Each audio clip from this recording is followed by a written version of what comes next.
तो पिछले वीडियो में हम लोगों ने देखा था कि केमिकल बॉन्डिंग होता क्या है, मतलब रासायनिक बंधन होता क्या है। और उसमें हमने सीखा था कि एक एटम दूसरे एटम के साथ क्यों जुड़ते हैं, कैसे जुड़ते हैं, ये सारे रीजन जो हैं पिछले क्लास में हम लोग देख चुके हैं। यानी कि एक परमाणु दूसरे परमाणु के साथ जुड़ कर के कैसे अणुओं का निर्माण करते हैं, नहीं, इसके बारे में हम लोग पिछले क्लास में क्या किए हैं, तो पिछले क्लास में हम लोग समझ लिए। यानी पिछला वीडियो जो आया था उसी में हम लोग एक और चीज़ देखे थे। क्या देखे थे?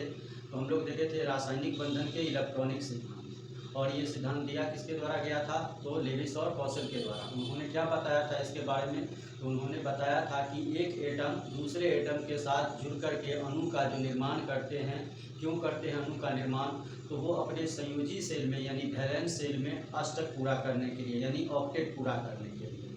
और कैसे करते हैं? तो दो तरीका हम बतलाए थे पिछले क्लास में।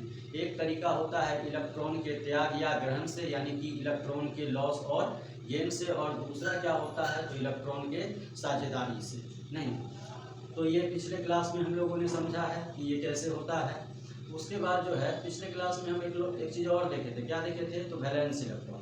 वैलेंस इलेक्ट्रॉन क्या होता है?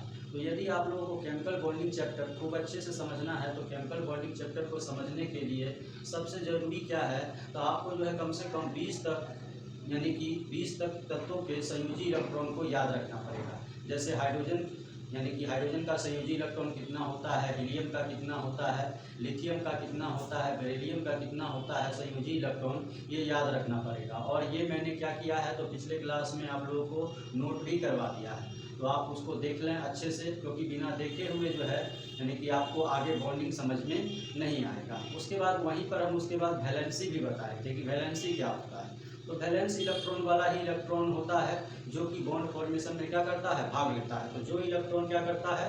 बॉन्ड फॉर्मेशन में भाग लेता है, उसी इलेक्ट्रॉन को क्या कहा जाता है? तो वैलेंसी। किसका? तो जिस एलिमेंट का वैलेंस इलेक्ट्रॉन, जैसे कि मान लीजिए हाइड्रोजन में वैलेंस इलेक्ट्रॉन की संख्या 1 है, तो बॉन्ड फॉर्मेशन में कितना इलेक्ट्रॉन भाग लेगा?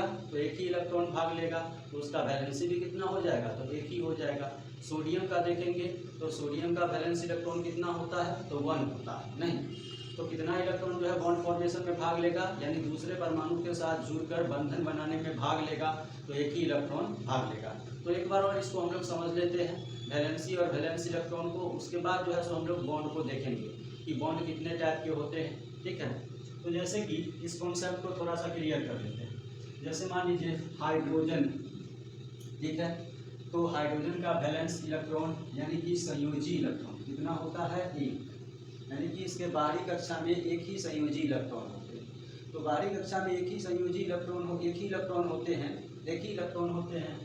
तो ये कितना भी पावर लगाए, लेकिन साझेदारी में कितना इलेक्ट्रॉन या त्याग या ग्रहण में कितने इलेक्ट्रॉन का उपयोग कर सकता है, या बंधन बनाने में कितने इलेक्ट्रॉन का उपयोग कर सकता है? तो चूंकि इसके पास एक ही इलेक्ट्रॉन है, तो ये कितना भी कोशिश कर ले, लेकिन ये जो है यानी एक ही इलेक्ट्रॉन का उपयोग कर सकता है बंधन बनाने में। एक से ज़्यादा इलेक्ट्रॉन का बंधन बनाने में उपयोग नहीं कर सकता है। तो इसका जो है आप कह सकते हैं कि इसका वैलेंस इलेक्ट्रॉन तो एक होता ही है, उसके बाद इसका वैलेंसी भी क्या होता है? तो वैलेंसी भी एक। हीलियम, तो हीलियम का वैलेंस इलेक्ट्रॉन यानी बाहरी कक्षा में 2 इलेक्ट्रॉन होते हैं। तो 2 इलेक्ट्रॉन होते हैं, तो चूंकि ये किसके अंतर्गत आता है? तो ये आता है अक्रिय गैस के अंतर्गत। अक्रिय गैस के अंतर्गत मतलब यानी कि कह सकते हैं, अब इसको क्या कहा जाता है? उत्कृष्ट गैस, यानी कि नोबल गैस के अंतर्गत। और नोबल गैस के कॉन्सेप्ट के आधार पर ही रासायनिक बंधन के इलेक्ट्रॉनिक सिद्धांत दिए गए हैं। तो चूंकि ये अन्य तत्वों के साथ किसी भी परिस्थिति में अभिक्रिया नहीं करता है या बंधन नहीं बनाता है, किसी भी स्थिति में ये दूसरे तत्वों के परमाणुओं के साथ नहीं जुड़ता है, इसलिए इसका वैलेंसी क्या माना जाता है? तो 0। यानी इसका वैलेंसी क्या होता है? 0, क्योंकि ये दूसरे तत्वों के परमाणुओं के साथ जुड़ेगा ही नहीं, और ना ही ये अणु का निर्माण करेगा। न जुड़ेगा और ना ही अणु का निर्माण करेगा, तो इसका संयोजी वैलेंसी कितना हो जाएगा? तो 0। लिथियम का देखेंगे तो लिथियम का संयोजी इलेक्ट्रॉन 1, लिथियम का संयोजी इलेक्ट्रॉन 1, तो इसके बाहरी कक्षक में एक ही इलेक्ट्रॉन है, तो ज़्यादा से ज़्यादा अगर ये उपयोग करना चाहे तो कितने का करेगा? तो 1 का करेगा। तो इसका भी वैलेंसी कितना है? 1। उसके बाद बेरिलियम का देखेंगे तो 2, तो इसका भी वैलेंसी 2, क्योंकि बाहरी कक्षा में 2 इलेक्ट्रॉन है तो 2 इलेक्ट्रॉन का उपयोग बंधन बनाने में कर सकता है। उसके बाद बोरन का कितना, तो बोरन का 3, तो इसका वैलेंसी भी कितना, तो 3। कार्बन का, तो कार्बन के बाहरी कक्षा में 4 इलेक्ट्रॉन, तो इसका वैलेंसी भी कितना, तो 4, क्योंकि बाहरी कक्षा में 4 इलेक्ट्रॉन है तो 4 इलेक्ट्रॉन का उपयोग कर सकता है किसमें, तो बंधन बनाने में। उसी तरह नाइट्रोजन का देखेंगे तो 5। अब नाइट्रोजन से आते हैं तो यहाँ पर देखेंगे कि यानी रासायनिक बंधन के इलेक्ट्रॉनिक सिद्धांत क्या कहते हैं, तो कहते हैं परमाणु अपने संयोजी सेल में अष्टक यानी 8 इलेक्ट्रॉन पूरा करने के लिए अन्य परमाणुओं के साथ जुड़ते हैं। अब देखिए इसके संयोजी सेल में 5 इलेक्ट्रॉन, इसको अष्टक पूरा करने के लिए जरूरत कितने इलेक्ट्रॉन की है, तो 3 इलेक्ट्रॉन की है। तो ये बंधन बनाने में 5 में से कितने इलेक्ट्रॉन का उपयोग करेगा, तो 3 इलेक्ट्रॉन का उपयोग करेगा। या कह सकते हैं कि इसको जो है अष्टक पूरा करने में कितना इलेक्ट्रॉन घट रहा है, तो 8 में से 5 को घटा दीजिए तो 3 घट रहा है, तो 3 घट रहा है मतलब इसका संयोजकता कितना होगा, तो 3। उसी तरह यानी नाइट्रोजन के बाद ऑक्सीजन, ऑक्सीजन का संयोजी इलेक्ट्रॉन 6, अष्टक पूरा करने में कितना घट रहा है, तो 2, तो इसकी संयोजकता 2। ऑक्सीजन के बाद फ्लोरीन, फ्लोरीन का 7, अष्टक पूरा करने में कितना घट रहा है, तो 1 घट रहा है, तो यहाँ पर इसका संयोजकता 1। फिर नियोन पर आएंगे तो नियोन को देखेंगे तो इसके संयोजी सेल में 8, तो चूंकि परमाणु जो है दूसरे परमाणुओं के साथ जो जुड़ते हैं तो जुड़ने के पीछे कारण क्या होता है, वो अपने संयोजी सेल में 8 इलेक्ट्रॉन पूरा करना ही चाहते हैं, इसीलिए अन्य परमाणुओं के साथ जुड़ते हैं।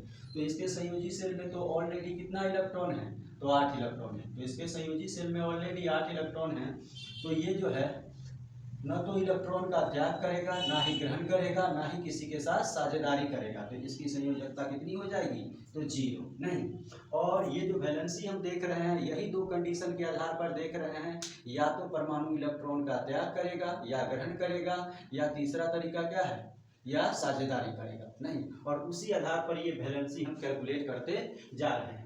उसके बाद जो है हाइड्रोजन, नियोन तक हम लोग देख लिए। नियोन के बाद आएंगे सोडियम, तो सोडियम के बाहरी कक्षक में 1 इलेक्ट्रॉन होता है, यानी संयोजी सेल में 1 इलेक्ट्रॉन होता है। अब जो है इसका संयोजकता कितना होगा, यानी वैलेंसी कितना होगा, तो इसका वैलेंसी 1 होता है। क्यों 1 होता है वैलेंसी, तो इसके परमाणु में 3 कक्षक होते हैं, बना देते हैं थोड़ा सा परमाणु। इसके परमाणु में 3 कक्षक होते हैं, पहला, दूसरा, तीसरा। पहला कक्षक में 2 इलेक्ट्रॉन, दूसरा में 8 और तीसरा में 1 इलेक्ट्रॉन होता है। ये सब चीज़ सीखना हो तो आपको जो है ये सब चीज़ सीखने के लिए इलेक्ट्रॉनिक विन्यास परमाणु संरचना चैप्टर में जाकर के पढ़ना पड़ेगा, उसके बाद ही पता चलेगा, ठीक है। अब जो है यहाँ पर अगर ये 1 इलेक्ट्रॉन का त्याग कर देता है, नहीं, अगर ये 1 इलेक्ट्रॉन का त्याग करता है तब इसका बाहरी कक्षा बचेगा दूसरा कक्षा, और दूसरा कक्षा में कितना इलेक्ट्रॉन, तो 8 इलेक्ट्रॉन। यानी कि ये बंधन बनाने में उपयोग कितने इलेक्ट्रॉन का करेगा, तो 1 इलेक्ट्रॉन का। कैसे उपयोग करेगा, तो इलेक्ट्रॉन का त्याग करके, तो इलेक्ट्रॉन का त्याग करके उपयोग करेगा। तो हम बोले थे कि वैलेंसी जो निकालेंगे हम 2 तरीके से, एक तो त्याग और ग्रहण कितना करता है, एक तरीका ये हो गया, और दूसरा तरीका क्या होगा, तो साझेदारी में कितना इलेक्ट्रॉन लगाता है, नहीं, यानी कि कोई परमाणु कितना इलेक्ट्रॉन का त्याग या ग्रहण करता है। और दूसरा तरीका क्या है वैलेंसी निकालने का, तो कितने इलेक्ट्रॉन वो साझेदारी में लगा करके अपना अष्टक पूरा करता है, नहीं। तो इलेक्ट्रॉन के त्याग या ग्रहण द्वारा भी परमाणु अपने संयोजी सेल का अष्टक पूरा करते हैं, और इलेक्ट्रॉन के साझेदारी से भी अपने संयोजी सेल का वो क्या करते हैं, अष्टक पूरा करते हैं। देख रहे हैं यहाँ पर सोडियम इलेक्ट्रॉन के त्याग से अपना अष्टक क्या कर रहा है, पूरा कर रहा है। यानी 1 इलेक्ट्रॉन के त्यागने से, 1 इलेक्ट्रॉन के निकालने से इसके बाहरी कक्षक में कितने इलेक्ट्रॉन हो जाते हैं, 8 इलेक्ट्रॉन हो जाते हैं। और 8 इलेक्ट्रॉन होने के बाद ये क्या होता है, तो बहुत अधिक अस्थायी हो जाता है। जैसे उत्कृष्ट गैस अस्थायित्व प्रदर्शित करते हैं, उसी तरह ये भी क्या हो जाते हैं, अस्थायी हो जाते हैं। अब मैग्नीशियम पर आते हैं, तो मैग्नीशियम का संयोजी इलेक्ट्रॉन 2, तो ये भी 2 इलेक्ट्रॉन का त्याग करके अपना अष्टक क्या करता है, पूरा करता है। उसके बाद एल्युमिनियम पर आएंगे तो इसका संयोजी इलेक्ट्रॉन 3, लेकिन ये 3 है तो ये त्याग नहीं करता है, ये क्या करता है, तो ये साझेदारी करता है, ठीक है, क्या करता है, साझेदारी, और साझेदारी करके ही अपना अष्टक पूरा करता है। यहाँ पर भी कुछ अपवाद है, जैसे कि लिथियम है, बेरिलियम है, बोरन है, ये तीनों भी क्या करते हैं, तो इलेक्ट्रॉन का त्याग और ग्रहण नहीं करके क्या करते हैं, साझेदारी। ये सब किस में आ जाते हैं, तो अपवाद में आ जाते हैं, ठीक है। तो ये याद रखना पड़ेगा, ये सब जो है क्या करते हैं, तो त्याग या ग्रहण नहीं करके शेयरिंग करते हैं, यानी साझेदारी करते हैं, ठीक है, साझेदारी। एल्युमिनियम के बाद सिलिकॉन है, सिलिकॉन का 4, तो यहाँ पर इसका देखेंगे तो इसका संयोजकता 3, सिलिकॉन का 4, तो यहाँ पर जो है 4 है, तो इसको अष्टक पूरा करने के लिए घट रहा है 4। ये त्याग नहीं करेगा, ये क्या करेगा, साझेदारी करेगा, ठीक है। वो सब हम जो है सो जब एग्जाम्पल देखेंगे तो एग्जाम्पल देखते देखते हम लोग को समझ में आ जाएगा, लेकिन कुछ कुछ है जिसको आपको याद रखना पड़ेगा। नहीं, अब जो है सिलिकॉन का 4, तो इसका संयोजकता भी 4, और ये कैसे निर्धारित होता है, नहीं, इसका जो है सो बहुत अच्छे से एक्सप्लानेशन हम जो है कहाँ पर, तो यानी कि इलेक्ट्रॉनिक विन्यास जहाँ पढ़ाए हैं वहाँ पर इस कॉन्सेप्ट को बहुत अच्छे से हम डील किए हैं। आपको अगर इस कॉन्सेप्ट को खूब अच्छे से समझना हो तो आप जो है प्रीवियस वीडियो में जाकर के इलेक्ट्रॉनिक कॉन्फ़िगरेशन सर्च कीजिए, और सर्च करके वहाँ पर से आप देख सकते हैं कि कैसे जो है ये वैलेंसी और वैलेंस इलेक्ट्रॉन डिटरमाइन किया जाता है। अब जो है सिलिकॉन के बाद फॉस्फोरस, संयोजी इलेक्ट्रॉन 5, अष्टक पूरा करने के लिए जरूरत 3 का, तो संयोजकता 3। सल्फर का 6, अष्टक पूरा करने के लिए 2 चाहिए, तो संयोजकता 2। क्लोरीन का 7, अष्टक पूरा करने के लिए 1 चाहिए, तो संयोजकता 1। आर्गन का 8, ये उत्कृष्ट गैस, ये न तो बंधन बनाएगा ना ही किसी अन्य परमाणु के साथ जुड़ेगा, तो इसकी संयोजकता 0। पोटासियम का देखेंगे तो 1, ये त्याग करेगा, तो यहाँ पर जो है सो क्या होगा, तो यहाँ पर यानी कि इसकी संयोजकता 1।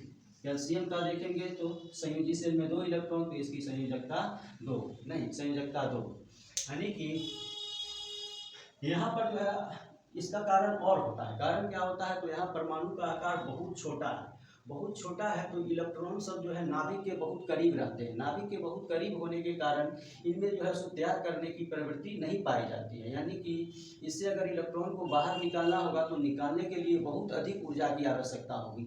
इसलिए ये जो तीनों छोटे आकार के परमाणु हैं, या यहाँ एल्युमिनियम भी देखें तो एल्युमिनियम भी, ये सब जो है इलेक्ट्रॉन का त्याग या ग्रहण नहीं करके क्या तरीका अपनाते हैं, तो संयोजी सेल में 1, 2, 3 इलेक्ट्रॉन रहते हुए ये जो है सो साझेदारी करते हैं, ये इलेक्ट्रॉन का त्याग या ग्रहण नहीं करते हैं। तो आपको बस इतना याद रखना है, जितना बात हम बोले हैं उसको बस ध्यान में रखिए, ठीक है। ज़्यादा दिमाग इस पर नहीं लगाना है कि क्या हुआ कैसे हुआ, ठीक है, क्योंकि हम धीरे धीरे जब इस चैप्टर को पढ़ते जाएंगे तो एक एक चीज़ को बारीकी से देखेंगे, जैसे अभी देखे हैं, तो आपका सारा कॉन्सेप्ट एक एक करके क्या होगा, क्लियर होते जाएगा, कहीं भी कोई डाउट नहीं रहेगा। अभी जितना बता रहे हैं उतना ही पर बस फोकस करना है, ठीक है, क्योंकि इस चैप्टर में अभी हम लोग को बहुत कुछ सीखना है, तो उसको जो है हम लोग सीखते जाएंगे धीरे धीरे। उसके बाद जो है आगे हम देखते हैं आगे क्या हम लोग को पढ़ना है। तो आगे हम लोग को जो पढ़ना है, और जिसको नोट करना हो वो वीडियो को पॉज करके जो है सो नोट कर सकते हैं।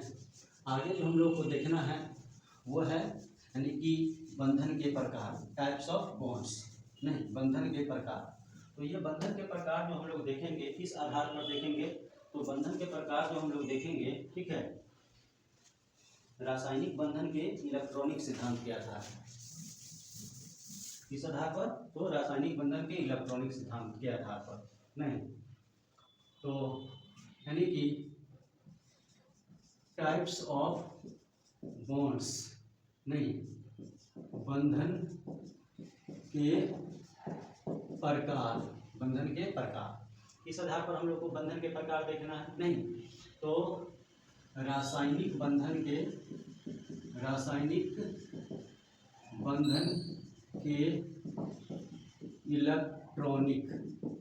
इलेक्ट्रॉनिक सिद्धांत के आधार पर, नहीं, यानी कि इलेक्ट्रॉनिक थ्योरी ऑफ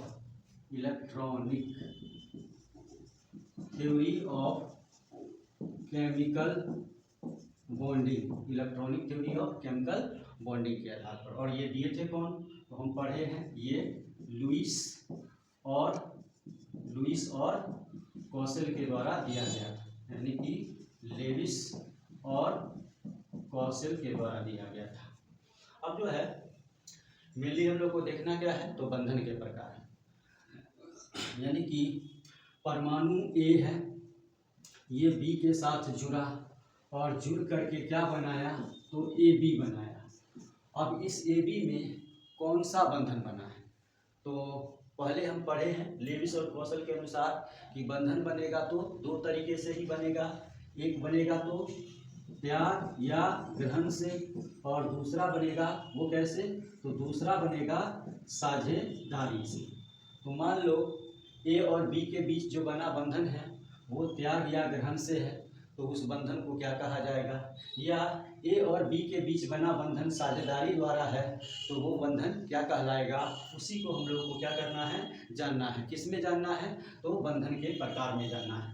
तो बंधन के प्रकार में सबसे पहला जो प्रकार इसमें हम देखेंगे वो है आयनिक,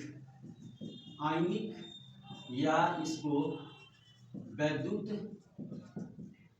संयोजक बंधन, यानी कि अंग्रेजी में इसको आयनिक या इलेक्ट्रोवैलेंट बॉन्ड कहते हैं। दूसरा बंधन हमारा क्या है, तो दूसरा बंधन हम लोग का है सहसंयोजक बंधन, जिसको अंग्रेजी में कोवैलेंट बॉन्ड कहते हैं। और तीसरा क्या है, तो तीसरा है उप सहसंयोजक बंधन, जिसको कोऑर्डिनेट या डेटिव बॉन्ड भी कहते हैं, कोऑर्डिनेट या डेटिव बॉन्ड भी कहते हैं। तो हम अभी यहाँ पर कुछ कॉन्सेप्ट को जाने थे कि ए और बी आपस में जुड़ करके ए बी बनाया, तो बनाने का दो ही तरीका हो सकता है, या तो त्याग या ग्रहण या साझेदार। तो त्याग या ग्रहण से बनने वाले बंधन को क्या कहते हैं, यानी कि मान लीजिए ए और बी के बीच इलेक्ट्रॉन का क्या हुआ हो, त्याग या ग्रहण हुआ हो, तो त्याग और ग्रहण से बनने वाले बंधन को क्या कहते हैं। अगर साझेदारी हुआ तो साझेदारी से बनने वाले बंधन को क्या कहते हैं। और एक और स्पेशल साझेदारी है, तो उस साझेदारी को भी हम लोग समझेंगे किसमें, तो उप सहसंयोजक बंधन में। तो जिसको नोट करना है नोट कर लीजिएगा। बंधन कितने प्रकार के होते हैं, तो तीन प्रकार के, एक आयनिक या वैद्युत संयोजक बंधन, दूसरा सहसंयोजक बंधन, और तीसरा उप सहसंयोजक बंधन, यानी कि आयनिक या इलेक्ट्रोवैलेंट बॉन्ड, कोवैलेंट बॉन्ड, और कोऑर्डिनेट या डेटिव बॉन्ड, अब इसमें जो है हम लोग पहला वाला आयनिक बॉन्ड को अच्छे से समझेंगे कि आयनिक बॉन्ड होता क्या है। तो आयनिक बॉन्ड होता क्या है, तो टू और मोर, यानी कि जैसे कि अभी हम लोग देख रहे थे ए और बी मिलकर के क्या बनाया था, तो ए और बी मिलकर के ए बी बनाया था। तो ए और बी मिलकर के ए बी बनाया था यहाँ पर।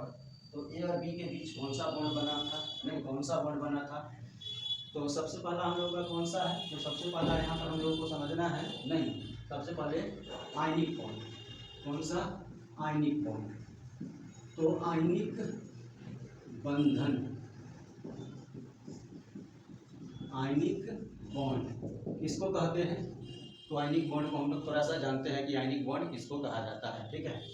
तो यानी कि इलेक्ट्रॉन के, यानी कि दो या दो से अधिक परमाणुओं के बीच, नहीं दो या दो से अधिक परमाणुओं के बीच इलेक्ट्रॉन के त्याग या ग्रहण से बनने वाले बंधन को क्या कहते हैं, तो आयनिक बंधन कहते हैं। मतलब आयनिक बंधन में क्या होगा, तो इलेक्ट्रॉन का त्याग या ग्रहण, जिसको आप स्थानांतरण यानी ट्रांसफर भी कह सकते हैं। तो पूछेगा आयनिक बॉन्ड बनता कैसे है, तो आयनिक बॉन्ड जो बनता है इलेक्ट्रॉन के लॉस या गेन से, यानी कि ट्रांसफर ऑफ इलेक्ट्रॉन के लॉस या गेन, या कह सकते हैं ट्रांसफर से, नहीं तो यानी कि आयनिक बंधन बनता कैसे है, तो इलेक्ट्रॉन के त्याग या ग्रहण से, यानी इलेक्ट्रॉन के लॉस और गेन या ट्रांसफर से। यानी कि इसमें परमाणु द्वारा इलेक्ट्रॉन का क्या किया जाता है, तो त्याग किया जाता है, और दूसरे परमाणु द्वारा इलेक्ट्रॉन का क्या किया जाता है, ग्रहण किया जाता है। जैसे कि एग्जाम्पल द्वारा हम समझते हैं कि जैसे ए और बी है आपस में जुड़ा, तो दोनों के बीच क्या हुआ, तो दोनों के बीच मान लीजिए इलेक्ट्रॉनों का त्याग और ग्रहण होता है। क्या होता है, त्याग और ग्रहण। त्याग और ग्रहण कहने का मतलब हुआ कि ये इलेक्ट्रॉन क्या करता है, तो देता है, मतलब ये इलेक्ट्रॉन क्या करता है, देता है, यानी कि देता है मतलब त्याग करता है। तो ये इलेक्ट्रॉन क्या करता होगा, ग्रहण करता होगा, नहीं। तो एक इलेक्ट्रॉन लॉस कर रहा है और दूसरा इलेक्ट्रॉन क्या कर रहा है, गेन कर रहा है। तो एक इलेक्ट्रॉन दिया और दूसरा इलेक्ट्रॉन लिया, तो दोनों के बीच इलेक्ट्रॉन के लेन देन त्याग ग्रहण से जो बंधन बनता है वही बंधन, कौन सा बंधन, आयनिक बंधन। तो अगर ऐसा कंडीशन हो तो पूछे ए बी के बीच कौन सा बंधन बना है, तो आप कह सकते हैं ए बी के बीच आयनिक बंधन बना है। पूछेगा आप कैसे कह रहे हैं कि ए बी के बीच आयनिक बंधन बना है, तो आप कहिएगा यहाँ पर देखिए ए क्या किया था, तो इलेक्ट्रॉन का त्याग किया था, लॉस किया था, और बी क्या किया था, तो इलेक्ट्रॉन ग्रहण किया था। तो ए इलेक्ट्रॉन का त्याग करता है और बी इलेक्ट्रॉन क्या करता है, ग्रहण करता है। तो दोनों के बीच क्या हुआ था, तो इलेक्ट्रॉन का लॉस और गेन। तो आयनिक बंधन का परिभाषा ही होता है, आयनिक बंधन का डिफिनीशन ही होता है कि लॉस और गेन से बनने वाले बंधन को क्या कहते हैं, तो आयनिक बॉन्ड। लॉस और गेन से बनने वाले बंधन को क्या कहते हैं, आयनिक बॉन्ड कहते हैं, ठीक है। अब जो है इसको आयनिक बॉन्ड का परिभाषा का लिखना होगा तो आप लिख सकते हैं टू और मोर एटम, यानी दो या दो से अधिक परमाणुओं के बीच इलेक्ट्रॉन के त्याग या ग्रहण से बनने वाले बंधन को क्या कहते हैं, आयनिक बंधन, नहीं। अब जो है इसको एग्जाम्पल के द्वारा पूरा हम लोग क्लियर करेंगे, वो तो सिंपली हम लोग देखे थे। और यहाँ पर थोड़ा सा जान लेते हैं कि इस परमाणु को इलेक्ट्रॉन क्या करना है, तो लॉस करना है, त्याग करना है, यानी इससे इलेक्ट्रॉन क्या होगा, बाहर निकलेगा। और इस यानी कि ये इलेक्ट्रॉन क्या करेगा, ग्रहण करेगा। अब जो है मान लीजिए दो परमाणु थे, कौन कौन, तो ए और बी, दोनों एक जगह इकट्ठा हुए थे। दोनों क्या हुए थे, एक जगह इकट्ठा हुए थे, यानी एक दूसरे के करीब आए थे। क्यों आए थे एक दूसरे के करीब, तो दोनों एक दूसरे के करीब इसलिए आए थे कि दोनों को क्या करना था, तो एक दूसरे के साथ जुड़ना था, बंधन बनाना था, और बंधन बना के एक नए पदार्थ का निर्माण करना था। लेकिन मुख्य उद्देश्य आप लोग समझ रहे होंगे कि मुख्य उद्देश्य क्या होगा, तो लेविस और कौशल के अनुसार अपने संयोजी सेल में अष्टक पूरा करना, ठीक है। क्यों, इसलिए क्योंकि वो अस्थायित्व यानी स्टेबल होना चाहते हैं, इसलिए स्टेबिलिटी प्राप्त करना चाहते हैं, इसलिए। अब जो है ए और बी एक दूसरे के करीब आया, नहीं करीब आया, ये जो है इसके पास संयोजी इलेक्ट्रॉन कितना है, तो इसके पास संयोजी इलेक्ट्रॉन मान लीजिए 1 है, और इसके पास संयोजी इलेक्ट्रॉन कितना है, तो इसके पास संयोजी इलेक्ट्रॉन जो है 7 है, नहीं, यानी कि इसके बाहरी कक्षक में 1 और इसके बाहरी कक्षक में कितना, 7। अब जो है इसको इलेक्ट्रॉन त्याग करना है, यानी इलेक्ट्रॉन इससे बाहर निकलेगा। तो इलेक्ट्रॉन किसी भी परमाणु से ऐसे बाहर तो नहीं निकलता है, इलेक्ट्रॉन को बाहर निकालने के लिए परमाणु को ऊर्जा प्रोवाइड करना पड़ता है, मतलब ऊर्जा देना पड़ता है।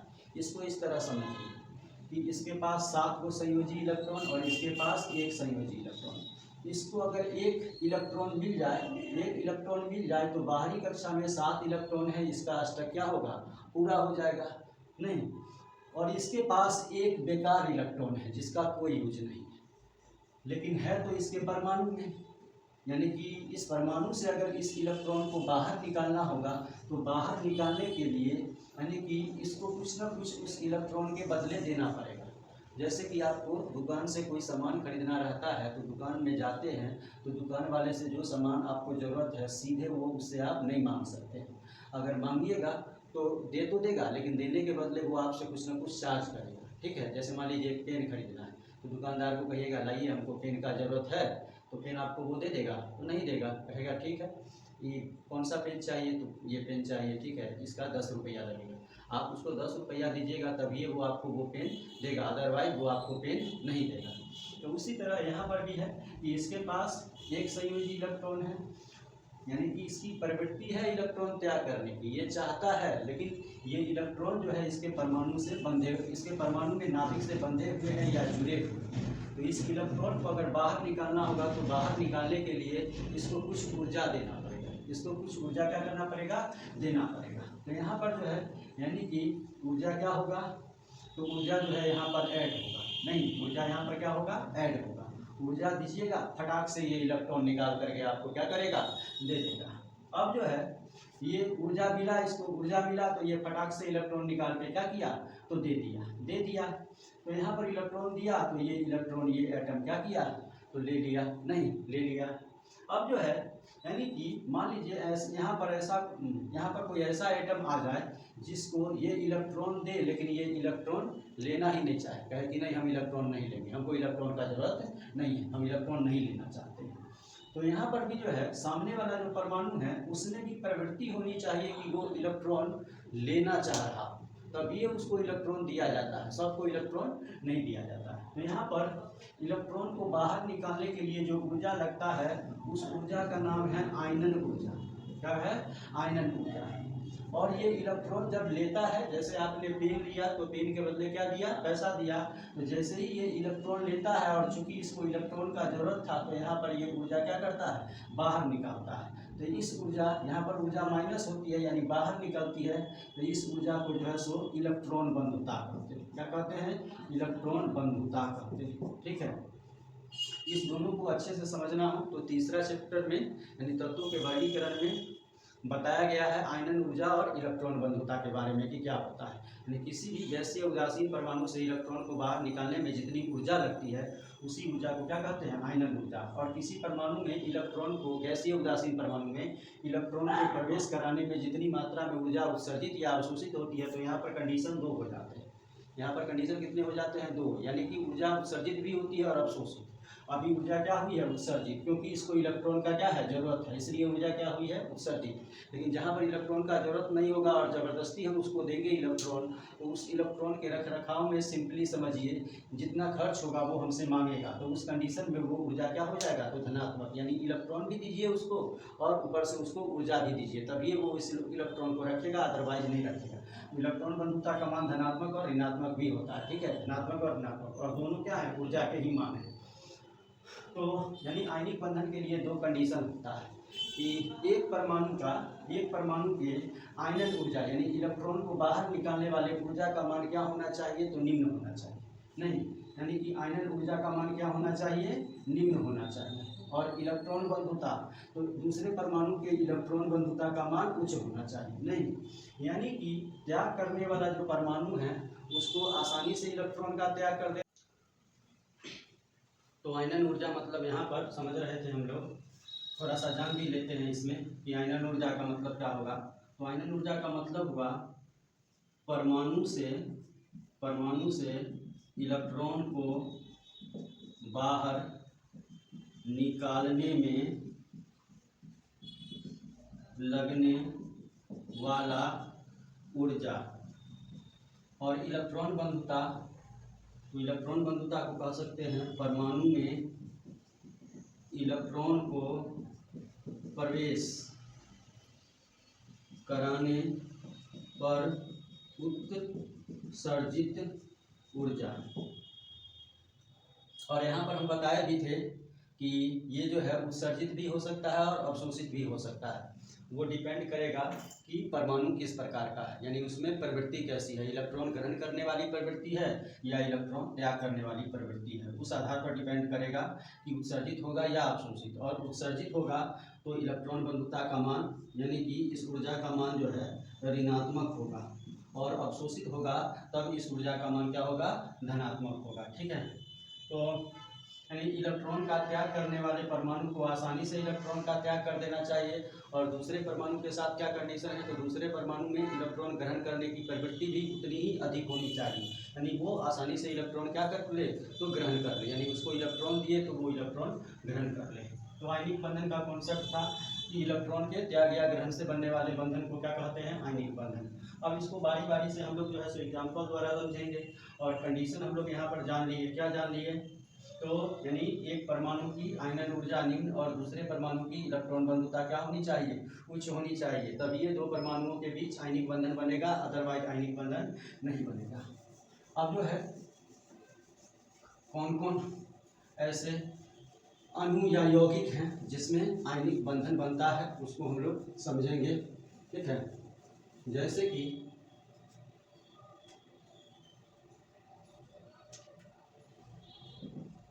NaCl का बनना। NaCl का बनना नहीं, NaCl कैसे बना होगा? तो NaCl बना होगा, सिंपल है, सोडियम और क्लोरीन के परमाणु आपस में जुड़े होंगे तो क्या बना होगा? तो NaCl बना होगा। तो सोडियम और क्लोरीन के परमाणु आपस में क्यों जुड़े होंगे? तो कारण एक ही होगा, अपने संयोजी सेल में क्या करना चाहते होंगे? तो अष्टक पूरा करना चाहते होंगे। नहीं, अब जो है कैसे ये अपने संयोजी सेल में अष्टक पूरा करते होंगे, तो उसी को हम लोगों को समझना है कि वो जो है संयोजी सेल में अष्टक पूरा त्याग या ग्रहण से करते हैं या साझेदारी से। तो चूंकि हम लोग पढ़ रहे हैं आयनिक बंधन, तो आयनिक बंधन पढ़ रहे हैं और उसी में हम एग्जाम्पल देख रहे हैं। तो यहाँ पर जो बंधन बनना चाहिए वो कैसे बंधन बनना चाहिए? तो वो त्याग और ग्रहण से ही बनना चाहिए। नहीं, और काहे जुड़े सोडियम और क्लोरीन एक दूसरे के साथ क्यों जुड़े, क्या कारण था? तो और हम कह सकते हैं कि सोडियम और क्लोरीन अगर एक दूसरे के साथ नहीं जुड़ते तो क्या होता? हम लोग को खाने के लिए नमक मिलता? नहीं मिलता। यानी सोडियम और क्लोरीन आपस में जुड़े, जिसके कारण हम लोग आज नमक का उपयोग करते हैं, नमक खाते हैं। तो दोनों को जुड़ना भी क्या था? जरूरी था। अब देखते हैं कैसे जुड़े। तो सोडियम का संयोजी इलेक्ट्रॉन अभी कुछ देर पहले भी हम लोग देखे हैं, संयोजी इलेक्ट्रॉन कितना होता है? तो देख लेते हैं इलेक्ट्रॉनिक विन्यास के आधार पर। 11 1s2 2s2 2p6 और 3s1। पहला कक्षा, दूसरा कक्षा और तीसरा कक्षा। बाहरी कक्षा में एक इलेक्ट्रॉन, तो इसका संयोजी इलेक्ट्रॉन कितना? तो लिख सकते हैं 1। अब क्लोरीन तो 17 1s2 2s2 2p6 3s2 3p5। इस पहला कक्षा, दूसरा कक्षा और तीसरा कक्षा। इसके परमाणु में भी 3 ही कक्षा हैं और बाहरी कक्षा में 2 और 5 7। तो संयोजी इलेक्ट्रॉन कितना हो गया? तो संयोजी इलेक्ट्रॉन हो गया 7। अब जो है परमाणु बनाते हैं दोनों का, सोडियम का भी और क्लोरीन का भी। तो सोडियम का परमाणु भी बनाएंगे तो 3 ही कक्षा देंगे और क्लोरीन का भी परमाणु बनाएंगे तो 3 ही कक्षा देंगे, 1 2 और 3, पहला, दूसरा और तीसरा। ठीक है, थोड़ा छोटा बड़ा बन गया है, उस पर ध्यान नहीं देना है। सोडियम के बाहरी पहला कक्षा में 2, दूसरा में 8 और तीसरा में 1। और क्लोरीन के पहला कक्षा में 2, दूसरा में 8 और तीसरा में 7। अब यहीं से समझ सकते हैं आप कि इसके बाहरी कक्षा में कितना इलेक्ट्रॉन आपको दिख रहा है? तो 7 दिख रहा है। इसके बाहरी कक्षा में 1 दिख रहा है। अगर ये 1 इलेक्ट्रॉन का त्याग कर देता है तब इसके बाहरी कक्षा में कितने इलेक्ट्रॉन बचेंगे? तो 8।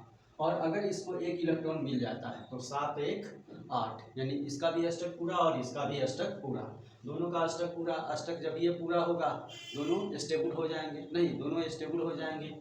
तो इसका मतलब है कि सोडियम जो है क्या करना चाहता होगा? तो इलेक्ट्रॉन का त्याग करना चाहता होगा। तो ये ऐसे परमाणु को खोज रहा होगा जो उसका 1 इलेक्ट्रॉन क्या करे? तो ले ले। और क्लोरीन ऐसे परमाणु को खोज रहा होगा जो उसको 1 इलेक्ट्रॉन क्या करे?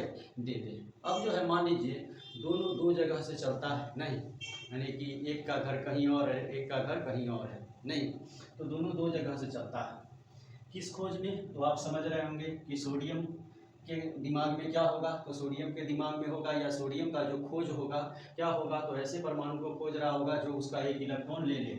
और क्लोरीन ऐसे परमाणु को खोज रहा होगा जो उसको 1 इलेक्ट्रॉन क्या करे? दे दे। अब मान लीजिए सोडियम अपना जो संयोजी इलेक्ट्रॉन था उसको अपने सिर पर रखे हुए है, एक संयोजी इलेक्ट्रॉन को। ठीक है, और क्लोरीन के पास संयोजी इलेक्ट्रॉन कितना है? 7। ये भी अपने 7 संयोजी इलेक्ट्रॉन को अपने सिर पर रखे हुए हैं और खोज रहा है। नहीं, खोज रहा है यानी कि बाहर से ही देख करके बताया जा सकता है, ऐसा होता नहीं है, लेकिन हम समझाने के लिए इस तरह की बातें बोल रहे हैं कि सोडियम को देख करके ही कोई सामने वाला परमाणु समझ जाएगा कि इसके पास संयोजी इलेक्ट्रॉनों की संख्या कितनी है? 1 है, और ये इलेक्ट्रॉन 1 इलेक्ट्रॉन किसी को देना चाहता है। और क्लोरीन को भी बाहर से ही देख करके कोई कह सकता है कि इसके पास संयोजी इलेक्ट्रॉनों की संख्या 7 है और ये किसी से 1 इलेक्ट्रॉन लेना चाहता है। अब मान लीजिए दोनों खोज रहा था, घूमते घूमते सोडियम और क्लोरीन की मुलाकात एक जगह होती है, नहीं, दोनों एक जगह क्या होते हैं? मिलते हैं। सोडियम का नज़र किस पर पड़ता है? क्लोरीन पर पड़ता है। सोडियम क्लोरीन को देखते ही समझ जाता है कि इसको 1 इलेक्ट्रॉन क्या हो रहा है? घट रहा है, ये कहीं हमसे 1 इलेक्ट्रॉन क्या करे? ले ले। इसके मन में ये सब बात चलना शुरू हो जाता है। और उसी दौरान क्लोरीन का भी नज़र किस पर? सोडियम पर पड़ता है। सोडियम की तरफ जब देखता है तो उसको भी समझ में आ जाता है कि अरे इसके पास भी कितना संयोजी इलेक्ट्रॉन है? 1। अगर ये 1 संयोजी इलेक्ट्रॉन हमको दे दे तो हम भी क्या हो जाएंगे? स्टेबल हो जाएंगे। नहीं, अब दोनों ये बात मन में सोच रहा था, शुरुआत कैसे किया जाए? नहीं, तो बातचीत से ही होगा। क्या ऐसे परमाणुओं के बीच बातचीत नहीं होती है, लेकिन हम समझाने के लिए बोल रहे हैं। तो दोनों एक दूसरे से बातचीत करना शुरू करता है। बातचीत करते करते दोनों के बीच क्या हो जाता है, तो खूब गहरी दोस्ती हो जाता है। तो खूब गहरी दोस्ती हो जाता है तो दोस्ती हो गया, प्लस के साइन द्वारा दोस्ती को रिप्रेजेंट करते हैं। नहीं, अब जो है दोस्ती हो गया तो बोला चलो दोनों मिल करके कहीं पर क्या करते हैं, कुछ खाते हैं। ठीक है, दोनों मिल करके किसी रेस्टोरेंट में जाते हैं और खाते हैं। खाने के दौरान ही बातचीत होते रहता है। बातचीत होते होते सोडियम क्लोरीन को कहता है कि हम जो है अपना एक इलेक्ट्रॉन तुमको देना चाहते हैं। तो क्लोरीन कहता है कि आप जो है मेरे मन की बात कह दिए, हम भी यही बात आपको कहने से बहुत देर से बेचैन थे, नहीं कि कब हम आपको ये बात कहें कि आपके पास एक संयोजी इलेक्ट्रॉन है, हमको दे दीजिए। अब जो बात था, जो फाइनल बात था, यानी कि जो दोनों के मन के बात था, दोनों के मन का बात पूरा हो गया। नहीं, ये चाहता था इलेक्ट्रॉन किसी को दें और ये चाहता था इलेक्ट्रॉन किसी से लें, और ये बात हो गई, दोस्ती भी हो गई थी। अब दोस्ती हो गई तो अब क्या होगा कि जब बातचीत हो ही गया तो ये जो है एक इलेक्ट्रॉन का त्याग करता है। तो एक इलेक्ट्रॉन का त्याग करेगा तो जो परमाणु जितने इलेक्ट्रॉन का त्याग करता है उस पर उतना प्लस चार्ज। जैसे कि मान लीजिए अगर कोई परमाणु एक इलेक्ट्रॉन का त्याग किया तो +1, 2 इलेक्ट्रॉन का तो +2, 3 इलेक्ट्रॉन का तो +3, 4 इलेक्ट्रॉन का तो +4। नहीं, और +1 को सीधा जो है प्लस भी लिखते हैं क्योंकि 1 लिखा नहीं जाता है। अब जो है जो परमाणु जितना इलेक्ट्रॉन लेता है, ये हो गया त्याग करने के केस में। और ग्रहण करने के केस में क्या होगा, तो एक इलेक्ट्रॉन लेता है तो -1, 2 लेता है तो -2, 3 लेता है तो -3, और -1 लिखा नहीं जाता है, सीधा क्या लिखा जाता है, तो माइनस। नहीं, क्या लिखा जाता है, माइनस। और ये जो प्लस हम लिखे हैं आपको इस तरह भी लिखा हुआ मिलेगा, 2+, 3+, 4+ भी, और ये भी जो है आपको 2- और 3- के रूप में लिखा हुआ मिल सकता है। आगे पीछे दोनों तरफ दिया जाता है प्लस और माइनस के चिन्ह। तो ये एक इलेक्ट्रॉन इसको दिया तो इस पर एक प्लस, क्लोरीन एक इलेक्ट्रॉन लिया तो इस पर माइनस। नहीं, पहले ये दोनों उदासीन परमाणु थे, अब क्या हो गए, तो विपरीत आवेशित आयन हो गए। विपरीत आवेशित आयन हो गए तो अब दोनों के बीच क्या होगा, तो हम पढ़े हैं पीछे के क्लास में, नहीं, कि समान आवेश के बीच क्या होता है, तो विकर्षण बल, और विपरीत आवेश के बीच आकर्षण बल। अब दोनों आयन के रूप में परिवर्तित हो गए तो दोनों, वो भी विपरीत आवेशित आयन के रूप में, तो दोनों एक दूसरे को क्या करेंगे, तो आकर्षित करना शुरू करेंगे। आकर्षित करना शुरू करेंगे यानी दोनों एक दूसरे के करीब आते जाएंगे, करीब आते जाएंगे, करीब आते जाएंगे, और करीब आते आते दोनों आपस में क्या होंगे, तो जुड़ जाएंगे। तो दोनों आपस में जुड़ेंगे तो क्या बनेगा, तो NaCl। क्या बनेगा, NaCl। तो Na और Cl एक दूसरे के साथ आकर्षण बल द्वारा जुड़ करके क्या हुए, तो दोनों एक दूसरे के साथ आकर्षण बल द्वारा जुड़ करके NaCl बना दिए। तो Na जुड़ा और Cl जुड़ा तो इनका आवेश भी जुड़ेगा। तो आवेश जुड़िएगा तो +1 जोड़ -1 कितना होगा, तो 0 होगा। कितना होगा, 0। इसलिए NaCl पर जो आवेश है वो हम क्या लिखे हैं, तो कोई आवेश नहीं लिखे हैं, मतलब उस पर क्या है, तो 0 आवेश। क्या है, 0 आवेश। अब देखिए यहाँ पर क्या हुआ, तो दो परमाणुओं के बीच इलेक्ट्रॉन का त्याग या ग्रहण। तो त्याग और ग्रहण से NaCl के बीच क्या बना है, बंधन बना है। तो त्याग और ग्रहण से जो बंधन बनेगा उस बंधन को हम किस नाम से जानते हैं, तो आयनिक बंधन के नाम से। किस नाम से, तो आयनिक बंधन के नाम से जानते हैं। तो एक एग्जाम्पल के द्वारा समझ में आपको आ गया होगा, ठीक है, कि क्यों त्याग किया और कैसे त्याग किया, और त्याग करके कैसे जो है वो बंधन बनाता है। और बोले हुए हैं कि जिसको भी नोट करना हो वीडियो को पॉज करके क्या कर सकते हैं, नोट कर सकते हैं, और समझ में आ रहा हो तो चैनल को लाइक और सब्सक्राइब कर दीजिएगा। लेकिन मेरा पढ़ाई अगर अच्छा लग रहा है तो चैनल को लाइक और सब्सक्राइब एक बार जरूर कर देना। तो एक एग्जांपल देखें, दूसरा एग्जांपल देखते हैं किसका, तो दूसरा में हम लोग देखते हैं CaO का बनना। CaO का बनना। अब जो है यहाँ डायरेक्ट हम देखेंगे, इलेक्ट्रॉनिक कॉन्फ़िगरेशन नहीं देखेंगे, ठीक है। कैल्शियम का संयोजी इलेक्ट्रॉन 2, मतलब इसके बाहरी कक्षा में 2 इलेक्ट्रॉन। ऑक्सीजन का संयोजी इलेक्ट्रॉन 6, नहीं, मतलब इसके बाहरी कक्षा में 6 इलेक्ट्रॉन। इसको घट कितना रहा है अष्टक पूरा करने में, तो 2 इलेक्ट्रॉन। और ये अगर 2 इलेक्ट्रॉन का त्याग कर देता है तो इसके भी बाहरी कक्षक में 8 इलेक्ट्रॉन हो जाएंगे। ये आप चेक करना चाहें तो इसका इलेक्ट्रॉनिक विन्यास लिख करके चेक कर सकते हैं, ठीक है। अब दोनों फिर एक दूसरे के क्या हुए, नज़दीक आए। फिर वैसे ही क्या होगा, बातचीत होगा। और बातचीत होने के बाद क्या होगा, तो बातचीत होने के बाद ये कहेगा कि हम 2 इलेक्ट्रॉन का क्या करना चाहते हैं, त्याग करना चाहते हैं। तो ये भी बोलेगा कि हम भी जो है सो 2 इलेक्ट्रॉन क्या करना चाहते हैं, ग्रहण करना चाहते हैं। अब दोनों के बीच पहले दोस्ती, फिर क्या होगा, तो ये दोनों इलेक्ट्रॉन का त्याग करके किसको देगा, तो ऑक्सीजन को देगा, ऑक्सीजन को देगा। तो चूंकि कैल्शियम 2 इलेक्ट्रॉन का त्याग किया है तो इस पर 2 प्लस, और ऑक्सीजन 2 इलेक्ट्रॉन लिया है तो इस पर 2 माइनस। अब दोनों क्या हो गए, तो दोनों हो गए विपरीत आवेशित आयन। दोनों एक दूसरे को क्या करेंगे, अट्रैक्ट करेंगे, आकर्षित करेंगे। तो आकर्षित करेंगे तो इस आकर्षण बल द्वारा दोनों एक दूसरे के साथ जुड़ जाएंगे, और जुड़ करके क्या बनाएंगे, तो CaO। तो Ca जुड़ा और O जुड़ा तो इसका आवेश भी जुड़ेगा। तो आवेश जोड़िए, तो +2 अजोर -2 कितना होगा, तो 0। +2 -2 को जोड़िएगा तो 0, इसलिए CaO पर आवेश क्या लिखे हैं हम, तो 0 लिखे हैं। ठीक है। उसी तरह दूसरा में हम लोग देखते हैं, तीसरा में MgO। क्या देखते हैं, MgO। अब जो है मैग्नीशियम का संयोजी इलेक्ट्रॉन 2 और ऑक्सीजन का संयोजी इलेक्ट्रॉन 6, ये त्याग करना चाहता होगा, ये ग्रहण करना चाहता होगा, क्योंकि इसके बाहरी कक्षा में 2 और इसके बाहरी कक्षा में 6। दोनों के बीच फिर दोस्ती, दोनों ये 2 इलेक्ट्रॉन त्याग करके किसको दे देगा, ऑक्सीजन को। जब ये ऑक्सीजन को 2 इलेक्ट्रॉन देगा तो ऑक्सीजन पर 2 प्लस, मैग्नीशियम पर 2 प्लस, और ऑक्सीजन 2 को लेगा तो ऑक्सीजन पर 2 माइनस। अब दोनों विपरीत आवेशित आयन, दोनों एक दूसरे को क्या करेंगे, आकर्षित, और आकर्षित करके क्या बना देंगे, तो MgO। तो फिर वही Mg और O आपस में जुड़ा होगा, तो आवेश भी जुड़ा होगा। तो 2 प्लस अजोर -2 कितना होगा, तो 0। तो MgO पर आवेश क्या लिखे हैं हम, 0। ठीक है। उसके बाद चौथा में देखेंगे KCl। ठीक है, KCl पोटेशियम का 1 और क्लोरीन का 7। इसमें 1 इलेक्ट्रॉन ग्रहण करने की प्रवृत्ति और इसमें 1 इलेक्ट्रॉन त्याग करने की प्रवृत्ति। ये 1 इलेक्ट्रॉन क्या करेगा, तो 1 इलेक्ट्रॉन क्लोरीन को देगा, नहीं देगा, तो K पर क्या आएगा, तो प्लस चार्ज, और Cl पर क्या आएगा, माइनस चार्ज। फिर दोनों विपरीत आवेशित आयन, तो दोनों आपस में फिर आकर्षण बल द्वारा जुड़ेंगे नहीं। तो यही जो दोनों विपरीत आवेशित आयन के बीच यहाँ पर जो आकर्षण बल काम करता है, इसी आकर्षण बल को क्या कहते हैं, आयनिक बंधन। इसी आकर्षण बल को आयनिक बंधन कहा जाता है। क्योंकि हम बंधन का जब डिफिनीशन देखे थे तो डिफिनीशन में हम पढ़े थे, यानी 2 या 2 से अधिक परमाणुओं को एक साथ बांध कर रखने वाले आकर्षण बल को क्या कहा जाता है, रासायनिक बंधन। नहीं, यानी कि आकर्षण रासायनिक बंधन होता क्या है वास्तव में, तो रासायनिक बंधन वास्तव में होता है 2 या 2 से अधिक परमाणु को एक साथ बांध कर रखने वाला आकर्षण बल होता है। ठीक है।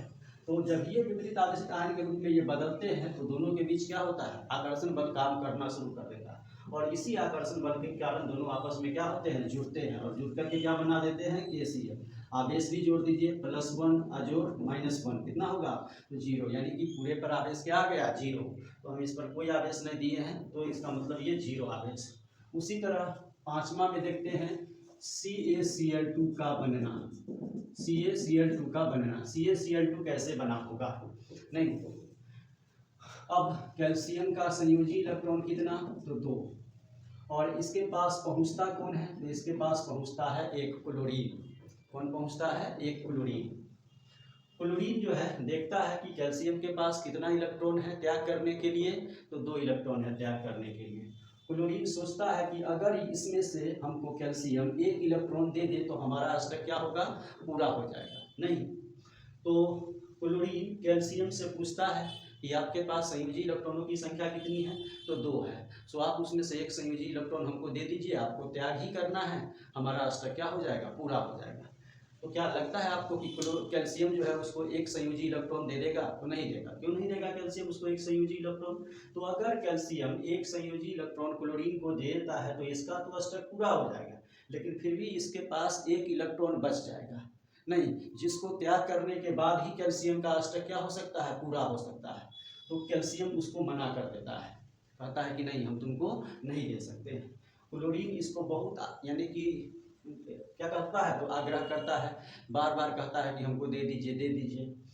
कैल्शियम जो है इस बात से बहुत ज़्यादा इरिटेट, यानी खींच जाता है, और कहता है कि तुम ऐसा करो कि तुम अपने जैसा एक और क्लोरीन को कहीं से पकड़ के लाओ, और तुम अगर उसको लाओगे पकड़ के तो एक संयोजी इलेक्ट्रॉन हम तुमको दे देंगे और एक क्लोरीन को दे देंगे।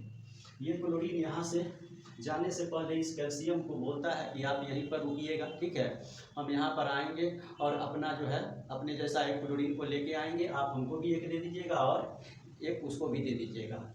तो कैल्शियम कहता है ठीक है। क्लोरीन को विश्वास नहीं होता है, जिस दुकान पर कैल्शियम को बैठा के जाता है उस दुकानदार को बोल देता है कि जितना जो चीज़ खाए पिए इसको आप खाने के लिए दे दीजिएगा, रुकिएगा नहीं, लेकिन इसको बैठा के यहाँ पर रखिएगा, भागने नहीं दीजिएगा। अब क्लोरीन यहाँ से निकलता है और भागते हुए अपने मोहल्ला में जाता है, अपने मोहल्ला में जाता है और जाकर के अपने जैसे एक और क्लोरीन को कहता है कि ऐसे ऐसे हम जो है फलाने जगह पर क्या किए हैं, तो एक कैल्शियम को बैठा के रखे हैं, उसके पास 2 संयोजी इलेक्ट्रॉन हैं, हम एक मांगे थे तो हमको एक संयोजी इलेक्ट्रॉन वो नहीं दिया था, तो चलो तुम भी एक हम ले लेंगे और एक तुमको दिला देंगे।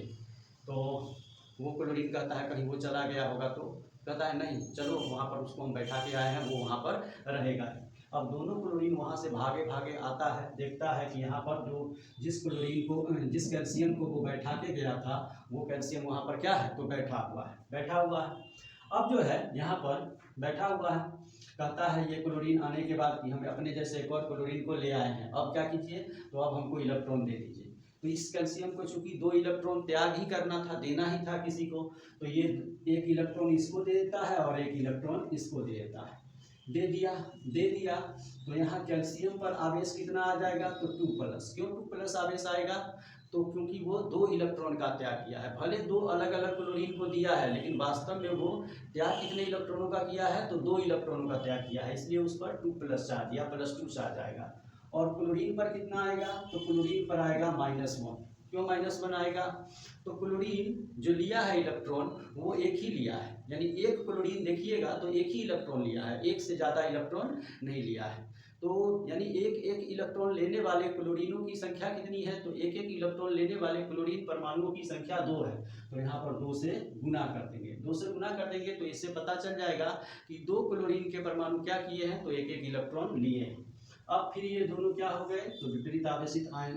अब दोनों क्या करेंगे, तो एक दूसरे को आकर्षित होकर के आपस में क्या होंगे, तो जुड़ेंगे। और इसी आकर्षण बल को किस नाम से जानते हैं, तो इसी आकर्षण बल को हम लोग आयनिक बंधन के नाम से जानते हैं। तो जुड़ेगा तो कैल्शियम का 1 परमाणु और क्लोरीन का 2 परमाणु, तो CaCl2। तो सूत्र क्या हो जाएगा उसका, तो CaCl2। आवेश को भी जोड़ दीजिए, तो आवेश जब जुड़िएगा तो +2 प्लस क्लोरीन पर कितना, तो -1, और कितने क्लोरीन पर -1, तो 2 क्लोरीन पर -1, यानी कि 2 + 2 और कितना हो जाएगा, तो +-2, दोनों को जोड़िएगा तो कितना हो जाएगा, तो 0, यानी कि पूरे पर चार्ज क्या आ गया, तो 0 आ गया, और हम 0 चार्ज भी दिए। तो आयनिक बंधन बनता कैसे है, नहीं आयनिक बंधन बनता कैसे है इसको हम लोग खूब अच्छे से समझ लिए, नहीं आयनिक बंधन। अब जो है यहाँ पर यानी कि आयनिक बंधन जो बनता है वो कैसे बनता है, तो आयनों के बीच आकर्षण बल काम करने के कारण, यानी विपरीत आवेशित आयन एक दूसरे, यानी कि विपरीत आवेशित आयन क्या होते हैं, तो एक दूसरे की तरफ आकर्षित होते हैं, और इसी आकर्षण बल के कारण जो बंधन उनके बीच बनता है उसको हम क्या कहते हैं, आयनिक बंधन। तो आयनिक बंधन का हम लोग जो डेफिनेशन देखे थे वो क्या डेफिनेशन देखे थे, तो डेफिनेशन था 2 या 2 से अधिक परमाणुओं के बीच इलेक्ट्रॉन के त्याग या ग्रहण से बनने वाले बंधन को क्या कहते हैं, आयनिक बंधन। और इसको आप एक और तरीके से डिफाइन कर सकते हैं कि 2 विपरीत आवेशित आयनों के बीच लगने वाले आकर्षण बल को हम क्या कहते हैं, तो आयनिक बंधन। तो इसका एक और परिभाषा हो सकता है कि 2 विपरीत आवेशित आयनों के बीच लगने वाले आकर्षण बल को क्या कहते हैं, आयनिक बंधन कहते हैं। अब जो है इसी में एक टर्म आता है जालक एंथैल्पी का, नहीं जालक एंथैल्पी का। उससे पहले जो है थोड़ा सा हम लोग जानेंगे कि बना क्या था, तो यहाँ पर बना था CaO, नहीं इससे पहले क्या बना था, तो इससे पहले बना था NaCl, उसके बाद क्या बना CaO, उसके बाद क्या बना MgO, उसके बाद क्या बना है KCl, उसके बाद क्या बना है CaCl2। हम देखें इन सभी में कौन सा बंधन बन रहा है, तो इन सभी में जो है यानी कि एक ही प्रकार का बंधन बन रहा है, और वो बंधन कौन सा है, तो आयनिक बंधन। कौन सा है, आयनिक बंधन। अब जो है आयनिक बंधन के द्वारा जो यानी कि sodium chloride, calcium oxide, magnesium oxide, potassium chloride या कैल्शियम क्लोराइड का निर्माण हुआ है, ये सभी पदार्थ या ये सभी यौगिक जो है क्या कहलाते हैं? तो ये सभी यौगिक जो है आयनिक यौगिक कहलाते हैं। क्या कहलाते हैं?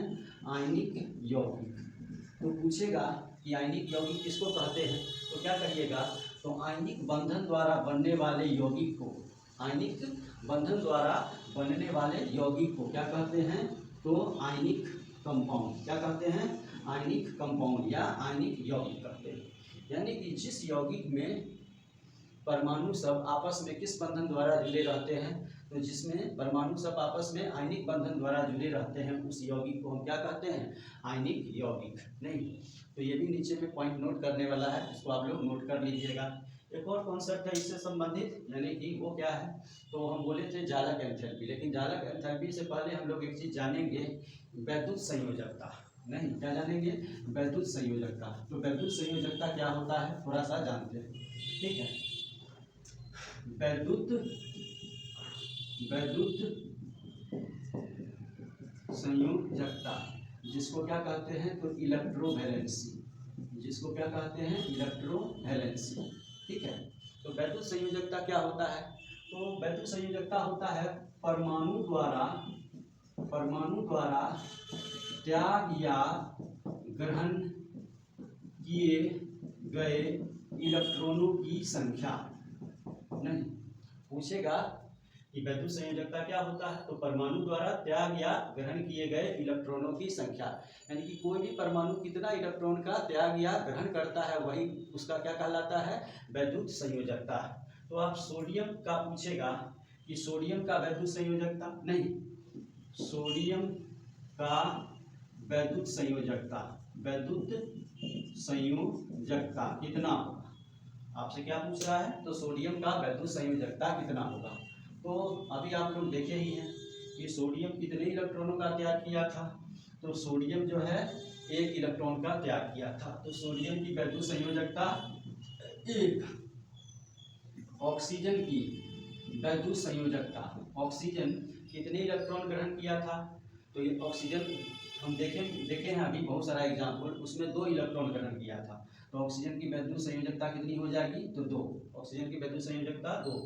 उसी तरह कैल्शियम का देखेंगे, तो कैल्शियम की वैद्युत संयोजकता, तो कैल्शियम कितने इलेक्ट्रॉन का त्याग किया था? तो 2। तो हम बताए हैं कि जितना इलेक्ट्रॉन वो क्या करेगा? त्याग करेगा, या जितना इलेक्ट्रॉन वो ग्रहण करेगा, वही उसकी क्या कहलाएगी? वैद्युत संयोजकता।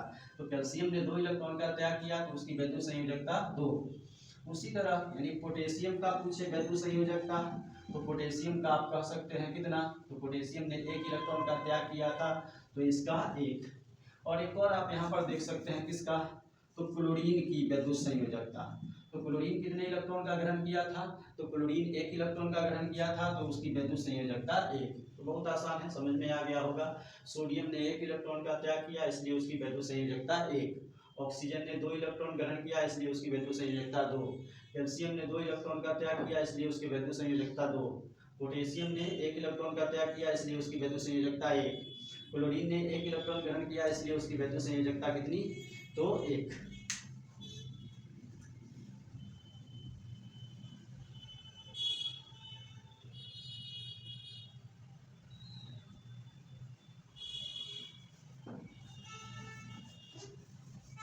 अब थोड़ा सा हम लोग आगे देखेंगे जालक एंथैल्पी। वैद्युत संयोजकता हम लोग समझ गए, और हम बार बार बोलते हैं, जिसको नोट करना हो वीडियो को पॉज करके नोट कर लीजिए, और जिसको वीडियो अच्छा लगता हो चैनल को लाइक और सब्सक्राइब कर देना है। अब जो है जालक ऊर्जा होता क्या है, यानी लैटिस एनर्जी। तो टॉपिक है जालक ऊर्जा या जालक एंथैल्पी।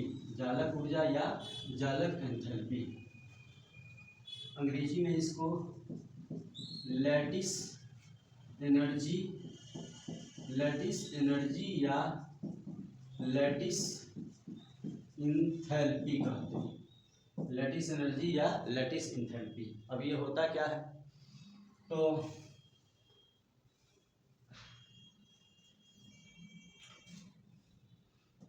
परमाणु की जो अवस्था होती है, परमाणु की अवस्था नहीं, यानी कि एक सिंगल परमाणु की जो अवस्था होती है वो कौन सी होती है?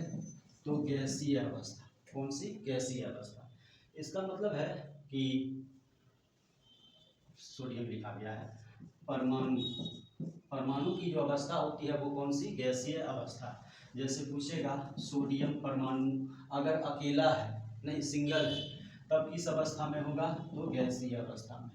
पोटेशियम एक अकेला परमाणु लेंगे तब वो किस अवस्था में? तो गैसीय। नहीं, एक आप लिख सकते हैं, एक कैल्शियम है तो किस अवस्था में? तो गैसीय अवस्था में। ठीक है। अब जो है जब ये एक परमाणु है, नहीं एक परमाणु है तो होगा गैसीय अवस्था में। तो ये जब इलेक्ट्रॉन का त्याग करता हो एक परमाणु तो क्या बनाता होगा? तो Na+। ये क्या बनाता होगा? K+। और ये क्या बनाता होगा? तो Ca2+। इसकी भी अवस्था कौन सी होगी? गैसीय अवस्था होगी। नहीं, गैसीय अवस्था होगी। अब जो है क्लोरीन जो होगा एगो, इसकी भी अवस्था क्या होगी? तो गैसीय होगी। और ये एक इलेक्ट्रॉन ग्रहण करता होगा तो ये आयनिक जो अवस्था है, इसका आयनिक जो फॉर्म है ये भी किस में होगा? तो गैसीय अवस्था में, गैसियस स्टेट में। उसी तरह एक ऑक्सीजन है तो इसका भी अवस्था कौन सा? तो गैसीय होगा। इलेक्ट्रॉन जब ग्रहण करता होगा तो उसमें भी गैसीय अवस्था में ही रहता होगा। तो हम देखे थे कि सोडियम और क्लोरीन आपस में मिलकर के क्या बनाते थे? तो NaCl। सोडियम और क्लोरीन आपस में मिलकर के क्या बनाते थे? सोडियम क्लोराइड यानी NaCl बनाते थे। अब आयनिक बंधन के द्वारा जो यौगिक बनता है वो यौगिक जो है क्रिस्टलीय रूप में पाया जाता है, जिसके बारे में हम लोग 12th में पढ़ेंगे कि क्रिस्टलीय ठोस किसको कहते हैं। ठीक है, क्रिस्टलीय ठोस क्या होता है? तो क्रिस्टल या रवा के रूप में पाया जाता है। ठीक है, तो क्रिस्टल या रवा के रूप में पाया जाता है। तो NaCl यहाँ बना किससे? Na+ और यानी कि Cl- से। नहीं, तो गैसीय धनायन तथा ऋणायन, गैसीय धनायन तथा गैसीय ऋणायन के संयोग से एक मोल NaCl के बनने में जितनी मात्रा में ऊर्जा क्या होती है? उत्सर्जित होती है, उसी ऊर्जा को क्या कहते हैं? तो जालक ऊर्जा या जालक एंथैल्पी। एक कॉन्सेप्ट और था, बंधन बनने की जो प्रक्रिया होती है, बंधन बनने की जो प्रक्रिया होती है वो प्रक्रिया ऊष्माक्षेपी होती है। ऊष्माक्षेपी मतलब ऊर्जा का क्या होता है? तो ऊर्जा का उत्सर्जन होता है इस दौरान, यानी ऊर्जा क्या होती है? बाहर निकलती है। इसका मतलब जब भी दो परमाणु आपस में क्या होते होंगे? जुड़ते होंगे, तो उस दौरान ऊर्जा क्या होती होगी? तो बाहर निकलती होगी। ऊर्जा क्या होती होगी? बाहर निकलती होगी। नहीं, तो अब जो है यहाँ पर Na+ और Cl- के जुड़ने से क्या बना? तो यहाँ देखें कि अगर रासायनिक समीकरण के रूप में कह सकते हैं, यहाँ पर कुछ नहीं है तो यहाँ पर एक होगा। यहाँ भी हम क्या लिख सकते हैं? तो एक, यहाँ भी एक। नहीं, तो इसको भाषा के रूप में लिखना चाहें तो 1 मोल क्या लिख सकते हैं? 1 मोल सोडियम आयन और 1 मोल क्या लिख सकते हैं? Cl-।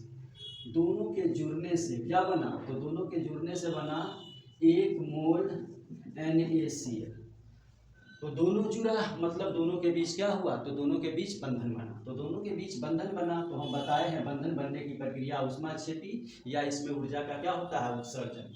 तो 1 मोल NaCl बना होगा तो बनने के दौरान जितनी मात्रा में ऊर्जा उत्सर्जित हुई होगी वही ऊर्जा क्या कहलाएगी? तो जालक ऊर्जा या जालक एनर्जी, जालक ऊर्जा या जालक एंथैल्पी, जालक ऊर्जा या जालक एंथैल्पी। तो यहाँ लिख सकते हैं 1 मोल NaCl के बनने के दौरान उत्सर्जित ऊर्जा क्या कहलाएगा?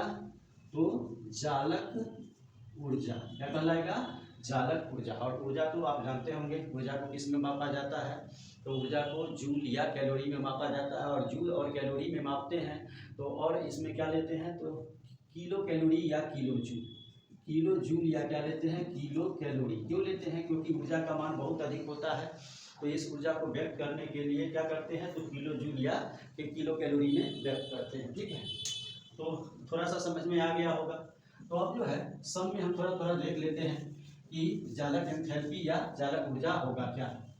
तो जैसे एक हम NaCl में देखें नहीं, उसी तरह दूसरा हम देखते हैं किसमें, तो दूसरा देखते हैं CaO। तो Ca2 प्लस और O2 माइनस जुड़ा होगा तो क्या बना होगा, तो CaO नहीं CaO। तो यहाँ पर भी हम एक दे सकते हैं, यहाँ पर भी एक और यहाँ पर भी एक, कुछ नहीं है तो किस लिए एक देते हैं, तो रासायनिक समीकरण में पदार्थ के मोलों की संख्या को व्यक्त करने के लिए नहीं। अब जो है इसको भाषा के रूप में लिखना चाहें तो एक मोल Ca2 प्लस और एक मोल O2 माइनस और बना क्या, तो बना एक मोल CaO। अब जालक ऊर्जा या जालक एंथैल्पी क्या होगा, तो इसी एक मोल Ca2 प्लस और एक मोल O2 माइनस के जुड़ने से एक मोल CaO बनने पर जितना मात्रा में ऊर्जा क्या होता है, उत्सर्जित होता है, उसी ऊर्जा को क्या कहते हैं, जालक एंथैल्पी या जालक ऊर्जा। तो हम कह सकते हैं यानी एक मोल CaO बनने के दौरान उत्सर्जित ऊर्जा क्या कहलाती है, उत्सर्जित ऊर्जा, तो जालक ऊर्जा। क्या कहलाती है, जालक ऊर्जा। इसी तरह आप जो है जैसे कि CaCl2 कैसे बना होगा, तो Ca2 प्लस और 2Cl माइनस आपस में जुड़ करके क्या बनाए होंगे, तो यानी कि CaCl2 नहीं CaCl2। अब यहाँ पर देखेंगे तो थोड़ा सा चेंज हो गया है। चेंज क्या हो गया है, तो देखेंगे यहाँ पर एक मोल कैल्शियम है, क्या है, एक मोल कैल्शियम, और क्लोरीन कितने के हैं, तो 2 मोल है, और बनने वाला पदार्थ कितना है, तो 1 मोल है नहीं। तो यहाँ पर लिखाएगा क्या, तो 1 मोल कैल्शियम और क्या लिखाएगा, 2 मोल Cl माइनस मिलकर के क्या बनाए, तो 1 मोल CaCl2 बनाए नहीं CaCl2 बनाए। तो यहाँ जो है जो बनाने वाले पदार्थ हैं उसके मोलों की संख्या पर ये निर्भर नहीं करता है, ये निर्भर करता है बनने वाले पदार्थ की मात्रा पर। और बनने वाले पदार्थ की मात्रा कितनी होनी चाहिए, तब हम जालक ऊर्जा कैलकुलेट करेंगे, तो बनने वाले पदार्थ की मात्रा 1 मोल होनी चाहिए। यानी कि 1 मोल आयनिक रवा या आयनिक ठोस बनने में जितनी मात्रा में ऊर्जा का क्या होता है, उत्सर्जन होता है, उसी ऊर्जा को क्या कहते हैं, तो उसी ऊर्जा को जो है जालक एंथैल्पी या जालक ऊर्जा कहते हैं। तो सीधा कह सकते हैं यहाँ पर क्या, कि 1 मोल आयनिक रवा या क्रिस्टल या यौगिक बनने में उत्सर्जित ऊर्जा को क्या कहते हैं, तो उसी ऊर्जा को जो है यानी कि जालक ऊर्जा कहते हैं नहीं जालक ऊर्जा कहते हैं। तो समझ में आ गया होगा। यानी बनने वाला जो आयनिक पदार्थ है वो कितना बनना चाहिए, तो 1 मोल। कितना बनना चाहिए, 1 मोल। बनाने वाले कितने भाग ले रहे हैं उससे हमको कोई लेना देना नहीं है। 1 मोल बनने में जितनी मात्रा में ऊर्जा उत्सर्जित हो वही ऊर्जा क्या कहलाएगी, जालक ऊर्जा कहलाएगी, या उसको आप क्या कह सकते हैं, जालक एंथैल्पी। एक और कॉन्सेप्ट है, क्या कॉन्सेप्ट है कि क्या आप 3 को बनाए हैं, कौन कौन बनाए हैं, तो एक NaCl बनाए हैं, एक बनाए हैं CaO, और तीसरा क्या बनाए हैं, तो CaCl2 नहीं। क्या तीनों को बनाने के दौरान समान मात्रा में ऊर्जा निकला होगा, तो नहीं। इसको बनाने में अगर मान लो x किलो जूल ऊर्जा निकला होगा, तो यहाँ पर जो है यानी कि यहाँ पर क्या होगा, तो यहाँ पर y किलो जूल ऊर्जा निकला होगा, और यहाँ पर z किलो जूल ऊर्जा निकला होगा। यानी तीनों पदार्थ के कितने कितने मोल बने हैं, तो तीनों पदार्थ के 1-1 मोल ही बने हैं।